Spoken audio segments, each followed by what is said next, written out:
Hello, my good children of P3.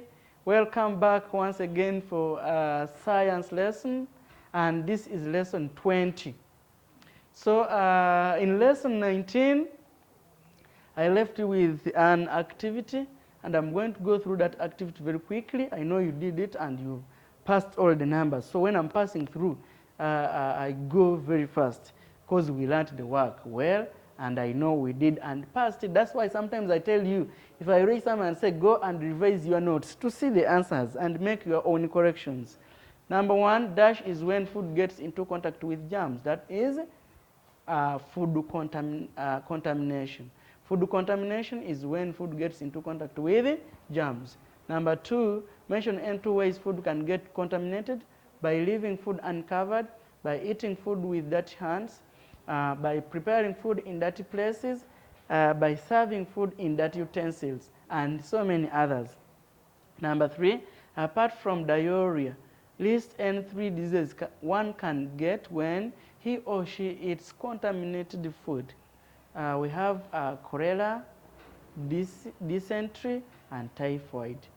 Then define the term food hygiene. Food hygiene is the way of keeping food clean. List any four ways of keeping food clean: by covering food, by serving food in dirty utensils, by eating food with clean hands, by preparing food in clean places.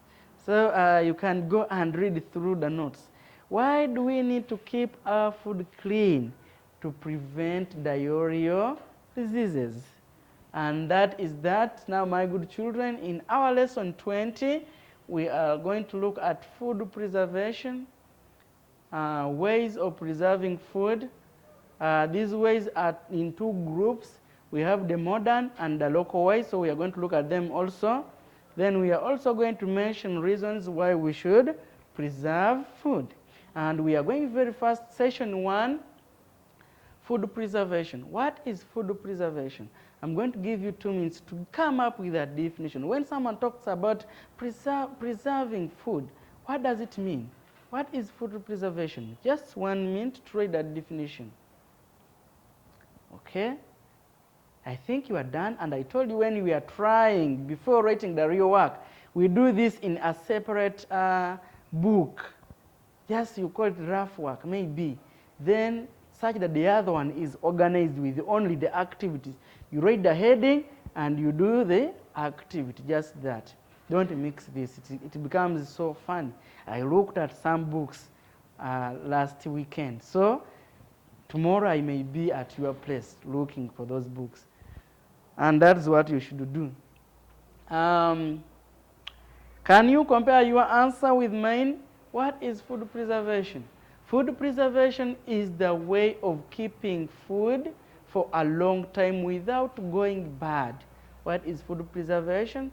Food preservation is the way of keeping food for a long time without going bad.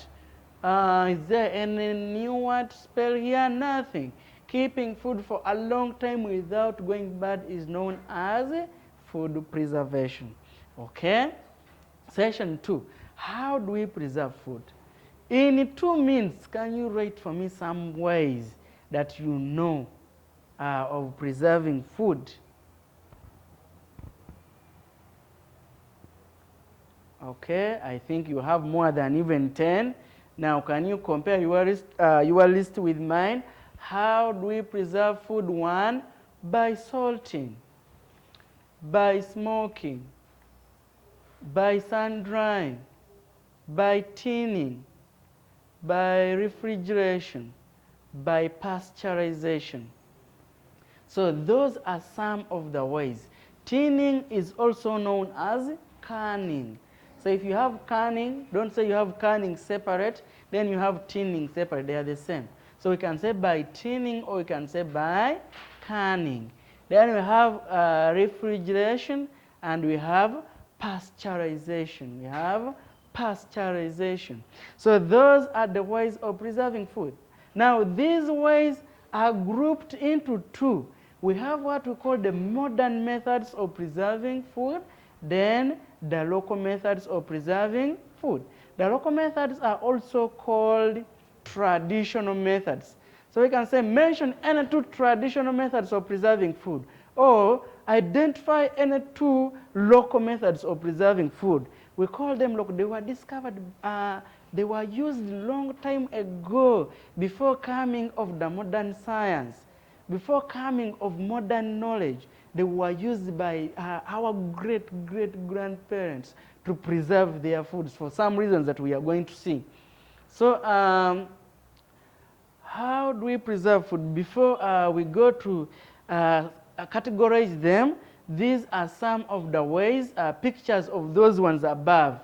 By salting, by smoking, by sun drying, by tinning, by refrigeration, and by pasteurization. So I have some illustrations here. This shows smoking. Then here we have tinning or canning. They put in a tin with some preservatives, some things that will help to keep them, some substances that can help to keep them stay for a long time. Don't think they just put in the tin and then close. There are some substances they put there. We shall tell you the name of that substance when you go to upper classes. Then this is refrigeration, putting them in the refrigerator. I think you can see. So these foods can stay for some long time without going bad. Then this picture here is showing salting. And salting we use to preserve foods like fish and some others. But when you are preserving fish using this method of salting, make sure it is done when fish is going to be kept for some short time. It can't be for a very, very long time. It will be maybe dad came home with the fish at night, and then maybe you had prepared some other sauce, and you don't want to eat that fish, fresh fish that night. So what you do, make some small cuttings, cut small ones, then you apply there some salt, and that salt will drain the moisture and also kill the bacteria that can cause rotting. So that's how salt can be able to preserve. Then here we have sun drying. Put them under the sun. And why? How does it help? The sun will evaporate moisture from the fish or the food that you are preserving. Will drain the moisture from it and make it dry. And so it will not go bad, it will not rot. So as I told you, these methods are grouped into two, are categorized into two. We have what we call modern methods, and we also have what we call local methods. So what do we have in modern methods? In modern methods we have by tinning, then by refrigeration. Those are modern methods of preserving food. Then in local methods we have by salting, by smoking, and by sun drying. So as we move on, in session 3 we are going to look at the foodstuffs that are preserved using different methods. So which kinds of food do we preserve using sun drying? We have maize, beans, millet, and so many other foodstuffs. Then smoking, you have meat, fish, and others. Then we have salting. Under salting we can preserve fish and meat. Then we have tinning. Tinning we can preserve fish, beans. Then refrigeration, we can have milk, fish, meat, and so many others. We have fruits like oranges, mangoes. All those ones are foodstuffs.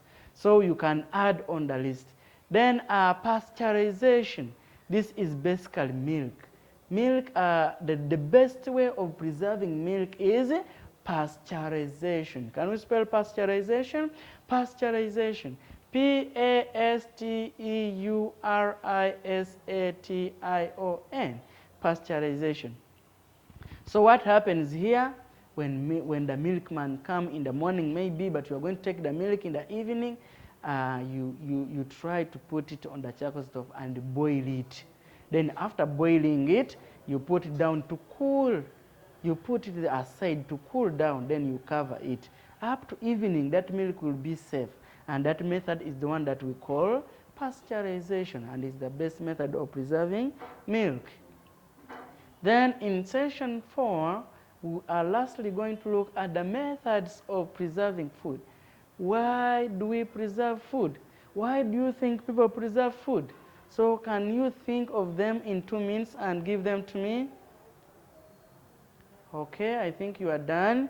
Now, why do people preserve food? Compare your answers with mine. For future use. Can we say that? For future use. Then 2, to prevent wastage. To prevent wastage. Then 3, for proper planning. For proper planning. And 4, to prevent it from going bad.